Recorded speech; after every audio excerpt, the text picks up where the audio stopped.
Rain hammered against the towering windows of Wilson Culinary Studio as if the Chicago sky itself was warning everyone inside to leave.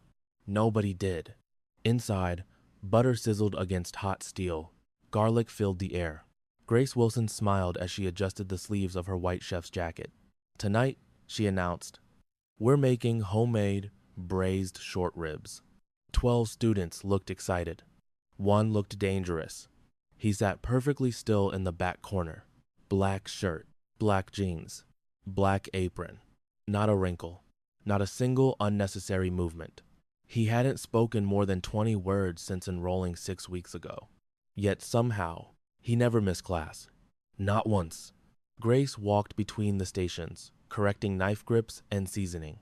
She stopped beside him. His vegetables were cut into impossibly identical cubes. Every slice exactly the same size. She blinked. Professional chefs struggled to do that. "You've cooked before?" Without looking up, he answered quietly, "No." She laughed. "You don't have to lie." "I wasn't." His voice was calm, controlled, almost emotionless. Grace frowned.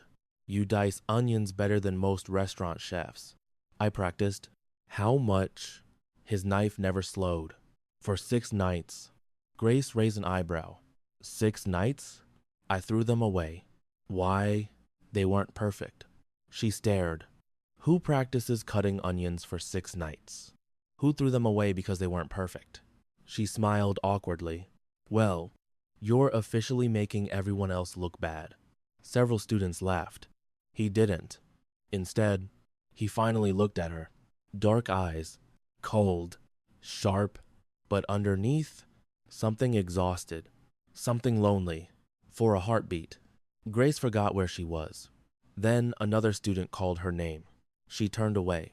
She didn't notice his gaze following her across the kitchen. He watched every movement she made. Not with desire. Not yet. With focus, like he was memorizing something. Across town, 3 black SUVs rolled silently beneath Chicago's rain. Inside the middle vehicle, Marco Romano checked his watch. "Our boss is still in cooking class." Another guard sighed. "The meeting starts in 20 minutes. Marco looked through the rain toward Wilson Culinary Studio. "We wait. What if DeLuca attacks tonight?" Marco didn't hesitate. "Then we turn the cooking school into a battlefield." Inside the classroom, Grace clapped her hands. "Everyone, we're tasting sauces." The students carried their pans forward. When Luca placed his in front of her, she stopped breathing. The aroma, wine, rosemary, slow-cooked garlic. For one impossible second, she smelled her grandmother's kitchen, a memory she'd almost forgotten. She tasted the sauce, closed her eyes, then opened them slowly. "How?" He remained silent. "No cookbook?" "No." "No restaurant experience?" "No." She looked genuinely confused. "This tastes like someone taught you with love." For the first time, something changed in his expression, barely noticeable. A crack in the armor. "My mother cooked." Grace smiled softly. "I can tell." Silence. Long. Heavy. Then he quietly asked, "Can memories disappear?" Grace blinked. "What? If nobody cooks the meal again, does the memory disappear too?" The kitchen fell strangely quiet. She answered honestly, "I think recipes keep people alive." His fingers tightened around the wooden spoon. Not enough for anyone else to notice. Grace noticed. She always noticed small things. "Who are you cooking for?" His eyes drifted toward the simmering pot. "My mother." Pause. "She's gone." Grace's smile faded. "I'm sorry." "Suai." He walked back to his station. The conversation ended, but somehow, it felt like something enormous had just been left unsaid. Outside, a black motorcycle stopped across the street. The rider removed his helmet, lifted binoculars, focused on the classroom windows. His finger pressed a hidden earpiece. "Confirmed. The woman is inside." "Target?" "No, the chef." "Orders?" A voice answered. "If Moretti keeps coming back, she knows something. Eliminate her." Grace dismissed class around 9:30. Students packed leftovers into containers, laughed, exchanged phone numbers, Luca quietly washed every pan he'd used, every knife, every cutting board. Grace noticed. You don't have to clean everyone else's station. I know. So why are you doing it? He dried another knife. My mother believed kitchens deserve respect. Grace smiled. I would have liked her. He stopped. For several seconds, he didn't move. Then he answered. You remind me of her. Grace laughed softly. I'll take that as a compliment. It is. She watched him leave, still carrying nothing. No leftovers. No dessert. Nothing. Almost as if he'd only come to remember. 10 minutes later, the building emptied. Grace switched off the dining room lights, locked the front entrance. Rain still poured outside. She grabbed her umbrella. The first gunshot shattered the glass. Everything exploded. Windows burst inward. Students screamed from the parking lot. Grace dropped to the floor instinctively. What? Another shot. Metal screamed. Someone outside yelled. Then, the classroom door slammed open. Luca. His apron was gone. In his hands, a black pistol. His entire face had changed. No warmth. No student. No quiet man learning recipes. Only something terrifying. He crossed the room in 3 strides. Knelt beside her. Stay down. Grace stared. What are you doing? He ignored the question. Another bullet tore through the window. Without hesitation, he covered her body with his own. Glass rained across his shoulders. She felt his heartbeat. Steady. Impossible. Outside, engines roared. Black SUVs flooded the street. Men in suits emerged carrying assault rifles. Grace heard shouting, then automatic gunfire. Her entire classroom became a war zone. Smoke drifted through broken windows. She grabbed Luca's sleeve. Who are those people? His answer came quietly. My employees. Employees? Another explosion shook the building. One of the armed men yelled from outside. Boss.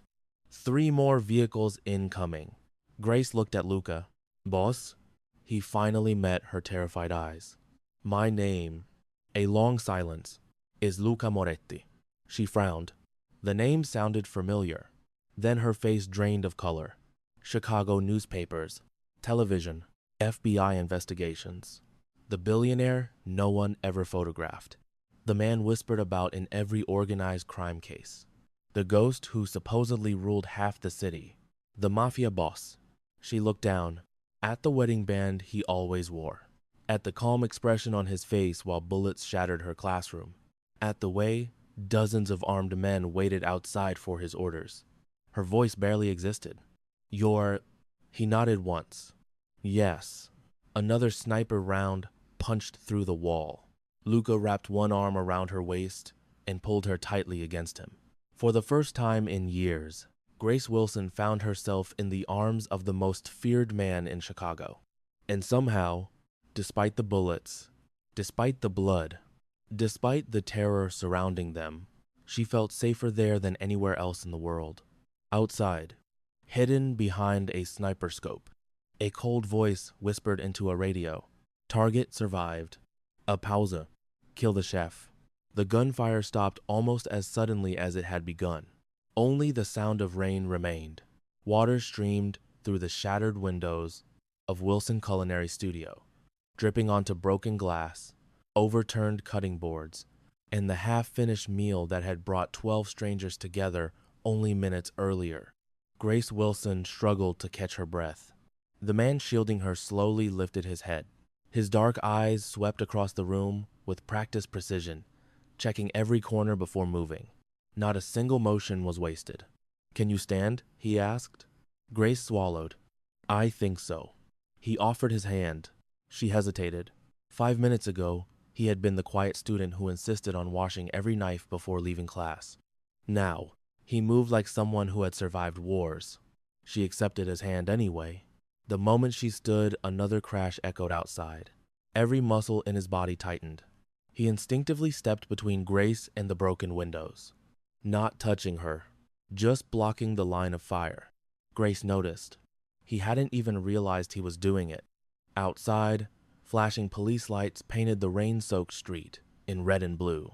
Black SUVs lined both sides of the block. Men in tailored suits spoke urgently into earpieces while helping frightened students into ambulances. Grace looked at them. "They're your employees?" A faint smile touched his face. "My security team. You have 30 armed employees protecting a cooking class." "They weren't protecting the class." Silence. "They were protecting me." Grace looked away. Something about that answer felt heavier than it sounded. Within minutes, uniformed officers secured the building. Then came the federal agents. A woman in a navy trench coat approached with calm authority. She studied Luca for only a second before speaking. "Mr. Moretti." Her voice carried history. "You certainly know how to make paperwork." Luca nodded once. "Agent Harper." Grace looked between them. "You know each other?" Harper answered first. "We've crossed paths." Luca's expression remained unreadable. Grace sensed neither friendship nor hatred, only years of mutual caution. Harper turned to Grace. "Miss Wilson?" "Yes." "Were you the intended target?" I don't know." Harper glanced toward Luca. "He does." For the first time that evening, Luca looked genuinely troubled. 2 hours later, Grace sat wrapped in a blanket inside a temporary command center. Coffee had gone cold in her hands. Every few minutes, someone asked another question. Did she recognize the shooters? Had anyone threatened her recently? Had any new students enrolled? She answered no. Again. And again. Then Harper placed a small photograph on the table. Grace frowned. It showed Luca entering her cooking class 3 weeks earlier. Another photograph. Luca buying vegetables at a neighborhood grocery store. Another. Luca sitting alone in his car across from the culinary studio. Week after week. Always watching. Grace slowly looked up. Why was he outside my school before he enrolled? Harper folded her arms. That's exactly what we're trying to understand. Across the room, Luca watched through the glass. Marco approached quietly. The safe house is ready. Luca never looked away from Grace. How many attackers? 8. And the sniper? Escaped. A long silence followed. Marco finally asked the question no one else dared. Do you think they know? Luca's jaw tightened. I think they're getting closer. Harper entered the observation room. She's not leaving with you. Luca remained calm. If she stays here, she'll be dead before sunrise. You don't know that. I do. Convinceme. He finally faced her. They didn't attack me tonight. They attacked the only witness who can identify the person I've been searching for. Harper frowned. Grace doesn't know anything. Not yet. An hour later, Grace stepped outside the police command vehicle. The rain had softened into a cold mist. Her apartment building was only a few blocks away. She wanted nothing more than a shower and 8 hours of uninterrupted sleep. Instead, she found Luca waiting beside a black SUV. No bodyguards. No umbrella. Rain soaked his black coat. He looked as though he'd been standing there for a long time. She stopped several feet away. You've been following me? Yes. For weeks? Yes. She folded her arms. That's incredibly unsettling. I know. You could have told me. I couldn't. You could have at least introduced yourself, honestly. I wanted to, but I wasn't sure you would keep teaching me. Grace blinked. You risked lying about who you were? Because of a cooking class? His eyes lowered briefly. It wasn't just a cooking class. Before she could answer, his phone vibrated. He looked at the screen. Every trace of warmth disappeared. What happened? Grace asked. He slipped the phone back into his pocket. Your apartment. Pauser. It exploded. Grace turned. Smoke rose into the night sky several blocks away. Orange flames reflected against low clouds. She stared in disbelief. My home. Luca's voice was almost gentle. You can't go back. Tears welled in her eyes. My parents' photographs. My grandmother's recipes. My entire life. Without thinking, she took a step toward the fire. Luca caught her wrist. Not forcefully, just enough to stop her. You'll die. She pulled away. You don't know that. I do. For a long moment, neither of them spoke. Finally, Grace whispered, Who wants me dead? His answer came slowly. Someone who believes you've seen something important. But I haven't. You will. Just before dawn, the SUV crossed a narrow bridge leading to an isolated estate overlooking Lake Michigan. The property looked more like an old stone monastery than a mansion. Tall iron gates, ancient oak trees, security cameras almost invisible against the walls. Grace stared through the window. This is your house? No. Whose is it? My mother's. The answer surprised her. I thought you said she died. She did. Then why keep it? He looked toward the dark silhouette of the estate. Because it's the only place that still remembers her. Inside, the house felt untouched by time. No extravagant artwork. No gold statues. Just books. Old wooden floors. Soft piano music. Playing from hidden speakers. Photographs lined one hallway. Grace slowed. Every frame showed the same smiling woman. Dark hair, kind eyes, an apron covered in flour. Cooking, laughing, holding a young boy in her arms. Grace stopped. That's your mother. Yes, she was a chef. The best one I ever knew. Grace looked again. The little boy beside her had the same eyes as Luca, only happier. Much happier. That evening, unable to sleep, Grace wandered into the quiet kitchen. A single lamp illuminated the room. Luca stood alone at the counter. An old handwritten recipe lay open before him. He was trying again. Roasted garlic, fresh thyme, red wine, exactly as she taught him. He tasted the sauce, closed his eyes, then silently poured it into the sink. Grace stepped forward. It wasn't wrong. He didn't turn. It wasn't hers. She looked at the faded recipe card. Across the top, elegant handwriting read, Sunday Family Stew. Below the title, one corner of the page had been torn away. Someone damaged it, Grace said softly. They removed the final ingredient. Why? I've spent 12 years asking that question. Grace reached for the card. He hesitated, then let her hold it. As she traced the faded ink with her fingertips, something caught her attention. Between two lines of ingredients, barely visible beneath age and water stains, was another layer of writing. Not a recipe, a hidden message. She leaned closer. It says, before she could finish, every light in the house went out. Darkness swallowed the room. Outside, somewhere beyond the trees, an engine shut off, then another, and another. Luca's voice became calm. Too calm. They found us. The silence that followed felt far more terrifying than the gunfire from earlier that night. The lights died without warning. 1 second, the old lake house glowed with warm amber light. The next, darkness swallowed every room. Only the rain remained. It drummed against the tall windows overlooking Lake Michigan, turning the glass into shifting black mirrors. Grace's breathing caught. The recipe card trembled between her fingers. Across the kitchen, Luca didn't move. He simply listened, not to the storm, to the silence hidden beneath it. Then he spoke in a calm voice. They cut the power. Grace swallowed. You said they found us. I did. Who? The people who murdered my mother. For a heartbeat, neither of them moved. Then the house came alive. Hidden emergency lights bathed the hallways in a faint red glow. Steel shutters slid over every first-floor window with a heavy metallic crash.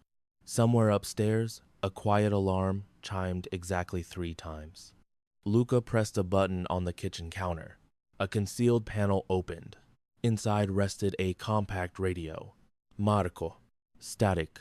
Then a familiar voice. We've got 6 vehicles approaching from the east road. Another pause. And they're not alone. Luca's expression hardened. How long? 3 minutes. He looked toward Grace. We're leaving. Grace stared at him. You knew this could happen. I hoped it wouldn't. You brought me here anyway, because everywhere else was worse. He stepped closer, not close enough to invade her space, just close enough that she could see exhaustion etched into every line of his face. I don't want you caught in this. She laughed bitterly. I think that ship sailed when someone shot up my cooking class. For the first time, a shadow of regret crossed his face. You deserved an ordinary life. Grace held his gaze. So did you.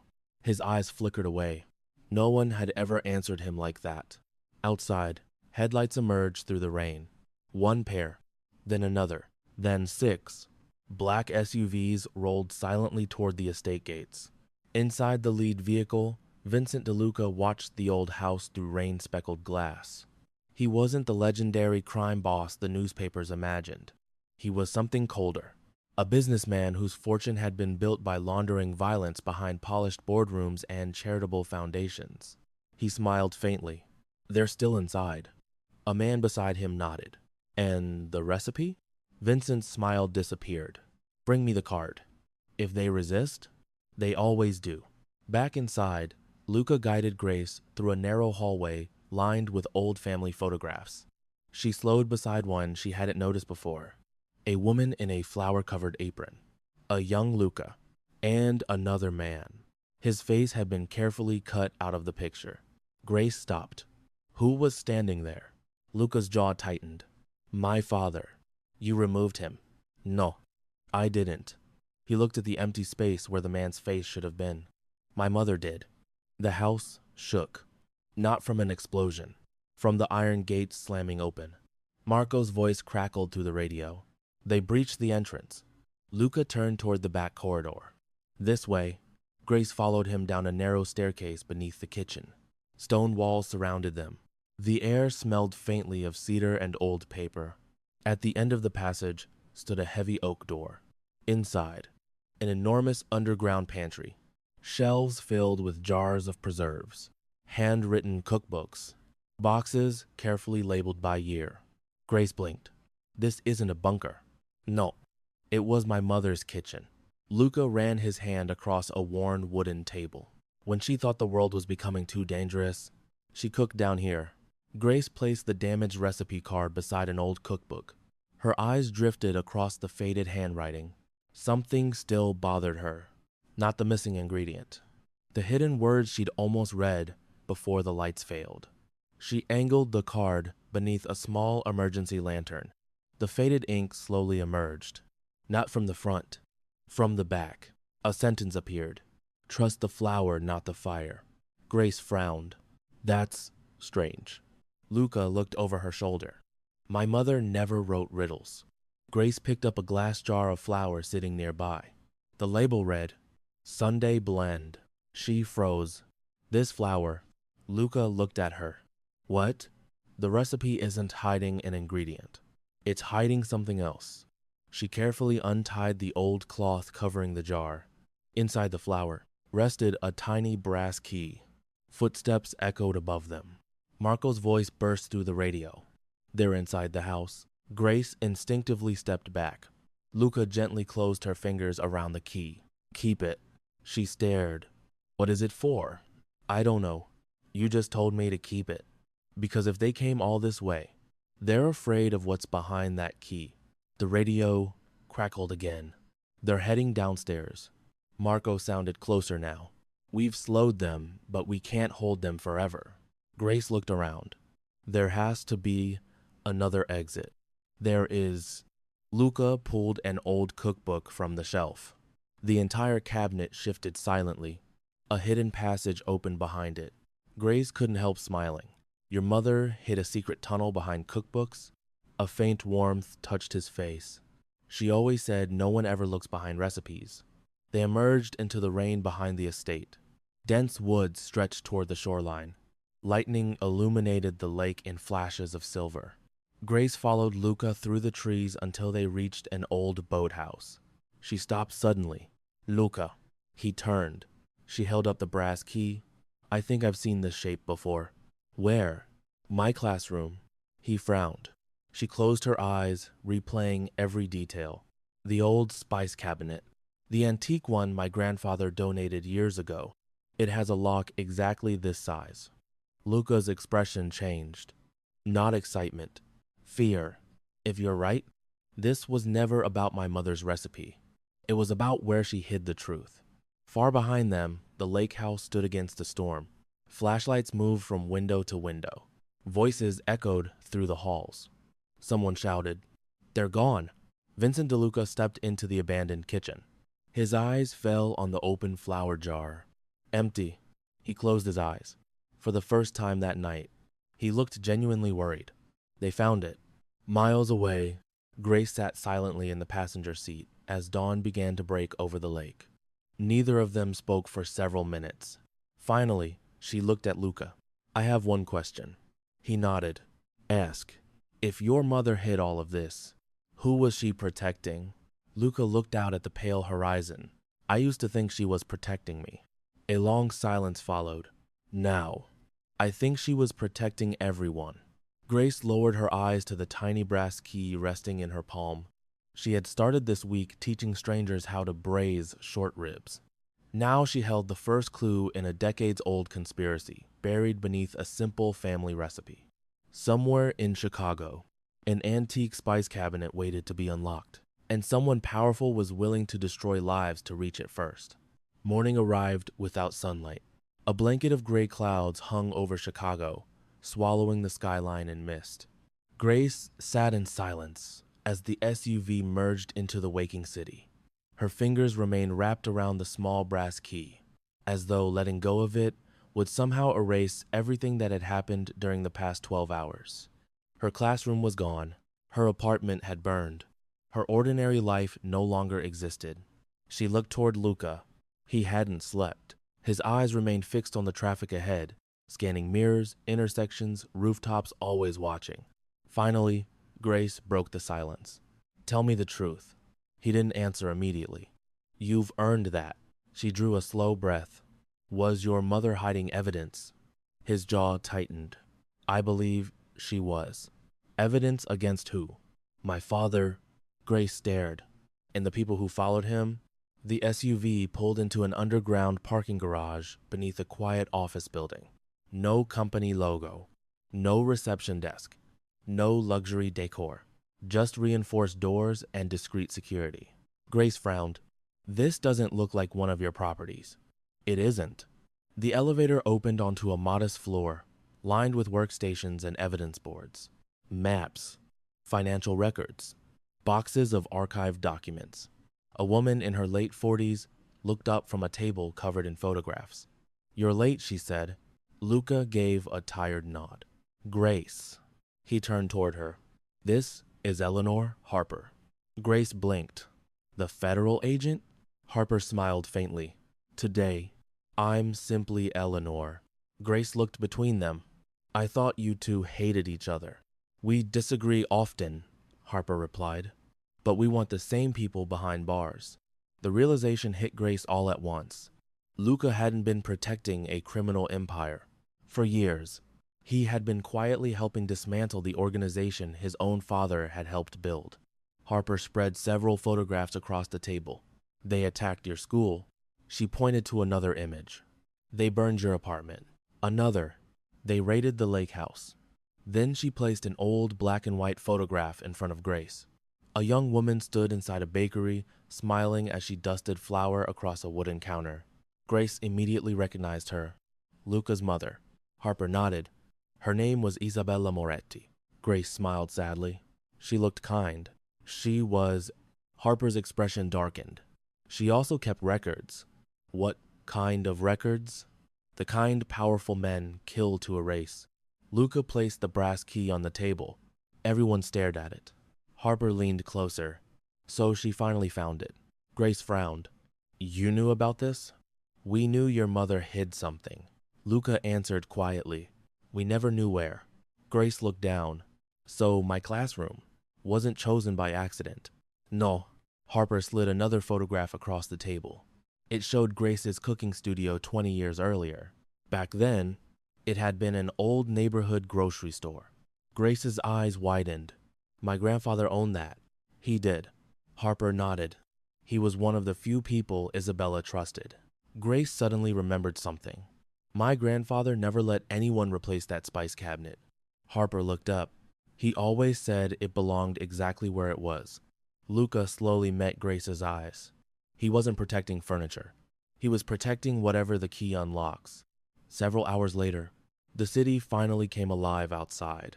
Rush hour traffic crawled beneath gray skies. Inside the safe office, Grace stood beside the window, trying to understand how a lifetime of family memories had become part of a decades-old mystery. Luca approached quietly. "You're angry." She laughed softly. "I think I'm still deciding. I never wanted you involved. You watched me for 6 weeks. I did. You enrolled in my class. Yes. You lied every Tuesday." His voice remained calm. "I omitted the truth." Grace turned toward him. "That's still lying." For several long seconds, neither spoke. Finally, he lowered his eyes. "You're right. It wasn't a dramatic apology. It wasn't eloquent. But somehow, it felt more sincere than any speech." Grace walked into the small office kitchen. She opened a cabinet. Flour, salt, pepper, olive oil. Without saying a word, she began cooking. Luca watched from the doorway. "What are you doing?" "Thinking." "You think by cooking?" "I always have." She reached for fresh rosemary. "My grandmother used to say, if people can't speak honestly, feed them first." For the first time in days, a faint smile appeared on Luca's face. "My mother believed that too." The aroma slowly filled the office. Agents wandered in one by one. No one said much. The tension that had filled the room since dawn softened, if only for a few minutes. Grace placed 2 bowls on the counter, one for herself, one for Luca. He looked at it. "I didn't help. You've been awake for almost 30 hours. I'm not hungry." She folded her arms. "That's not what I asked." A quiet silence followed. Then, he sat. The first spoonful stopped him completely. His eyes closed. Not because it was perfect, because it reminded him of something he'd thought he'd lost forever. Home. Grace noticed the change immediately. "You remembered something." He nodded. "My mother always added lemon." Grace smiled. "You never mentioned lemon." "I forgot." She looked at him gently. "Maybe that's why you came to cooking class." He looked confused. "You weren't trying to recreate her recipes. You were trying to remember her." The peaceful moment lasted exactly 12 seconds. Every phone in the office vibrated at once. Harper answered first. Her expression changed instantly. "What happened?" Silence. Then, "How many?" More silence. She slowly lowered the phone. "The cooking studio." Grace's heartbeat quickened. "What about it?"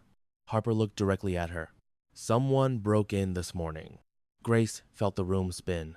They searched every cabinet, every drawer, every classroom, every storage room. Then Harper added the words that chilled everyone. They knew exactly what they were looking for. Luca stood. "They've realized the key survived." Harper nodded. "And now, they'll be waiting for whoever goes back." Grace slowly looked at the brass key lying on the table. The old spice cabinet, the hidden lock, the secret her grandfather had protected for decades. She knew there was only one way forward. She would have to return to the place where her ordinary life had ended. Not as a cooking instructor, but as the only person who could unlock the truth hidden inside a forgotten kitchen. The rain had finally stopped. For the first time in 2 days, Chicago stood beneath a pale blue sky that made the city look deceptively peaceful. Grace stood in front of the office window, staring at the brass key resting in her palm. It looked ordinary, small, worn smooth by decades of careful hands. Yet people had died trying to find it. Her grandfather had protected it without ever explaining why. Isabella Moretti had hidden it inside a flour jar beneath an old recipe. And now, every move Grace made seemed to pull invisible enemies closer. Behind her, Luca quietly entered the room. "Were you able to sleep?" She smiled without turning. "About 20 minutes. "I'm sorry." She finally faced him. "I've noticed something." "What?" "You apologize every time something bad happens to me. Because most of it traces back to me." Grace studied him for a long moment. "No, it traces back to people who chose violence." A flicker crossed his expression. Not relief, gratitude. No one had separated him from his family's past before. Across town, Wilson Culinary Studio stood silent behind yellow police tape. The broken windows had been covered with plywood. The cheerful sign above the entrance still read, "Cooking brings people together." Grace stared at it from inside An unmarked sedan. It feels like another lifetime. Luca sat beside her. It was only 2 days ago. She shook her head. I used to worry about overcooked pasta. A quiet laugh escaped him. Now you're worried about hidden evidence. I'd honestly rather argue with burned garlic. For the first time since they'd met, he laughed. It wasn't loud. It lasted barely a second, but it surprised them both. Grace couldn't help smiling. There it is. What? Proof you're human. The smile vanished almost immediately. Yet somehow, the silence between them felt warmer. Harper's voice crackled through the earpiece. The building is clear. Go. Grace stepped out first. The familiar scent of herbs still lingered inside the damaged classroom despite the broken glass and boarded windows. Every station remained exactly where she'd left it, except one. Her grandfather's antique spice cabinet. Its doors stood open. Every jar had been thrown onto the floor. Someone had searched it thoroughly, but they hadn't found the hidden compartment, because they didn't have the key. Grace slowly knelt before the cabinet. Her fingertips brushed the carved oak. She smiled sadly. I used to polish this every Sunday. Luca stood behind her. You never wondered why your grandfather never replaced it? I thought he was sentimental. He was. She looked back, but not about furniture. Grace inserted the brass key into an almost invisible keyhole hidden beneath the lowest shelf. It resisted. She tried again. A soft click echoed inside the cabinet. Nothing happened. She frowned. That's strange. Luca stepped closer. Turn it left. She did. A deeper mechanical sound answered. Then, the entire back panel slowly slid aside. Behind it rested a narrow cedar box wrapped in faded blue cloth. No gold, no diamonds, no stacks of cash. Just one carefully protected box. Grace lifted it with trembling hands. This is what everyone has been killing for? Luca answered quietly. I don't think they know what's inside. The lid opened with a soft creak. Inside lay 3 objects. An old leather-bound journal, a silver pocket watch, and a sealed envelope addressed in elegant handwriting. For whoever finds this before they do. Grace looked at Luca. You should read it. He slowly shook his head. No. Why? It wasn't written to me. She looked surprised. Then who? He smiled faintly. It was written to the person who survived long enough to find it. Grace carefully unfolded the letter. The paper had yellowed with age. She began reading aloud. If you are holding this letter, then I have already failed to protect the people I love. She stopped. The room became perfectly still. My name is Isabella Moretti. Everything they told you about me is incomplete. The men surrounding my husband were never businessmen. They built their fortunes by destroying families, then hiding behind respectable names. Grace continued. I began keeping records because I believed someone, someday, would have the courage to expose them. Luca closed his eyes. His mother's handwriting filled the silent kitchen. For a moment, it felt as though she had returned. Grace turned another page. Her voice slowed. If my son ever finds this? She looked toward Luca. He couldn't speak. She continued. Please tell him that I never wanted revenge. I wanted him to choose a different life. A long silence settled over the room. Grace lowered the letter. Luca stood motionless. Every carefully built wall around him seemed to crack. Not from grief. From love, his mother had left him one final message. Not to fight. Not to avenge her. To be free. Before anyone could speak, Harper rushed through the classroom door. They're here. Grace looked up. Who? Harper handed Luca a tablet. A live security camera showed black SUVs surrounding the block. Men in tactical clothing moved carefully between nearby buildings. They tracked us. Luca's eyes narrowed. No, they anticipated us. Grace's heart sank. Someone knew we'd come back.